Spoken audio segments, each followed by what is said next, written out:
Right now, deep at the bottom of the Pacific Ocean, a highly toxic graveyard is rapidly expanding. And in exactly a few short years, the 420-ton International Space Station is going to plunge directly into it.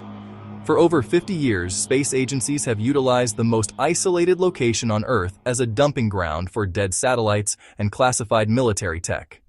We are constantly told that exploring space is a clean and pristine scientific endeavor. But what happens when the absolute vacuum of space collides with the fragile depths of our oceans? The reality hiding at the bottom of this remote abyss tells a much darker story. Welcome to Point Nemo, the oceanic pole of inaccessibility. It is a coordinate so incredibly far from civilization that the closest human beings to it are usually the astronauts orbiting 400 kilometers directly above it. Point Nemo sits dead in the center of the South Pacific Gyre. This is a massive system of rotating currents that actively traps water and prevents any deep-sea nutrients from rising to the surface. Because there is no food source, marine biologists classify this area as an absolute biological desert. It is an oceanic dead zone. And because absolutely nothing lives there and no commercial ships travel through it, global governments realized it was the absolute perfect place to hide their falling orbital architecture. Since 1971, more than 260 spacecraft have been intentionally crashed into this specific zone. Almost 200 of these wrecks belong to the former Soviet Union and the Russian Federation. This includes 6 separate Salyut space stations and the legendary 135-ton Mir orbital laboratory, which was ripped apart and buried here in early 2001. But this graveyard is hiding a highly toxic chemical secret that the aerospace industry rarely discusses in public. And as the International Space Station prepares for its own massive death dive, the environmental stakes are about to reach a catastrophic tipping point. Before we uncover the exact minute-by-minute sequence of how the ISS will be destroyed, if you are fascinated by the hidden anomalies of our world, hit the subscribe button right now to join Atlas Classified.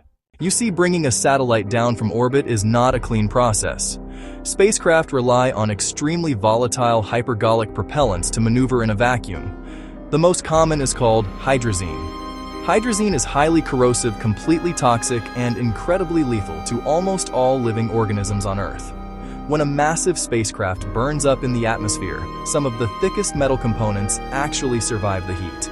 If an internal fuel tank survives the drop, it will eventually rupture under the immense crushing pressure of the deep ocean, releasing raw hydrazine directly into the water. Furthermore, recent studies of the air filtration systems aboard the International Space Station have revealed something shocking.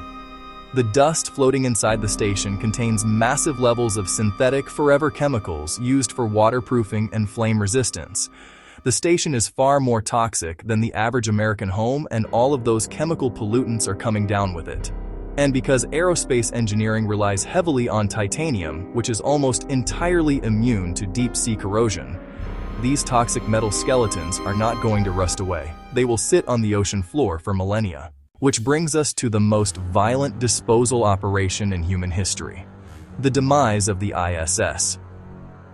After 3 decades of orbiting the Earth, the station is suffering from severe structural fatigue, expanding and contracting 15 times a day as it crosses from burning sunlight into freezing darkness has taken a toll. By late 2030, NASA will attach a custom-built spacecraft called the U.S. Deorbit Vehicle. Once the crew evacuates, the station will be allowed to naturally lose altitude, dragging heavily against the Earth's upper atmosphere. When it hits a critical altitude of roughly 139 kilometers, it passes the point of no return.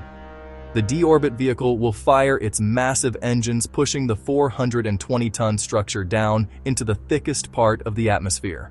Traveling at 27,000 kilometers an hour, the sheer aerodynamic pressure will instantly rip the massive solar arrays clean off. The aluminum connecting nodes will melt, causing the primary living modules to separate and fly in a terrifying loose formation of burning fire. While the thin walls will vaporize, tens of thousands of pounds of heavy steel gyroscopes and titanium rings will survive. They will strike the surface of Point Nemo at terminal velocity, sinking to their final resting place in the abyss. But the toxic remnants of our space age are not the only things hiding in the terrifying silence of this ocean dead zone. In the summer of 1997, deep-sea military hydrophones recorded an acoustic anomaly near this region that defied explanation. It was an ultra-low frequency sound of such immense power that it was heard over 5,000 kilometers away. It was named the Bloop, and for years, rumors circulated that it was the call of an undiscovered colossal marine entity. But scientists eventually confirmed the truth. It was the sound of monumental icebergs tearing themselves apart off the coast of Antarctica. Yet the mythology of Point Nemo runs even deeper. In the 1920s, horror author H.P. Lovecraft wrote about a sunken city of cosmic nightmares. He assigned it a specific coordinate. Decades later, when modern computers finally calculated the exact location of Point Nemo, they realized Lovecraft's fictional city was located just a few hundred miles from the actual spacecraft graveyard. A haunting coincidence for a place that has literally become a burial ground for objects that have fallen from the stars. If you want to know what other highly classified technologies are hidden from the public eye, click the video on your screen right now to uncover the military's most heavily guarded secrets. I will see you there.